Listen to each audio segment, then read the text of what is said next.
bachgen y ffarm yw gael ei gwni mas yn y glad, difasu Aberystwyth hefyd. Mae'n hoff iawn o cynystrwydd o bod mynd i fewn mewn swyddfa. Yn ôl cyfrifon y cwmni llynedd, dim ond dal i ben i'ch mewn y dŵr mae e. Sneb ar ei hennill fan hyn. Mae fe wedi datblygu nawr trwy'r gyfres gynta, mynd i'r ail gyfres, wedi dechrau dysgu dim bach mwy am beth i bywyd personol a'i gefndir a'i perthynas gyda'i dad. Fi'n meddwl bod e'n dangos Gymru mewn ffordd gwahanol, fi'n credu yn y gorffennol. Oedd Gymru'n cael ei weld mewn ffordd eitha doniol falle. Ond gyda hwn mae fe'n rhoi elfed arall. Mae fe'n dangos ni mewn ffordd eitha tywyll sy'n peth da yn y marn i. Mae fe'n dangos bod dimensiwn arall iddyn ni.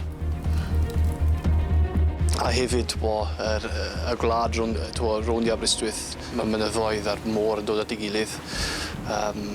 Ond fi'n credu hefyd y perthnasau sy'n gyda pobl sy'n dod o ardaloedd fel hyn.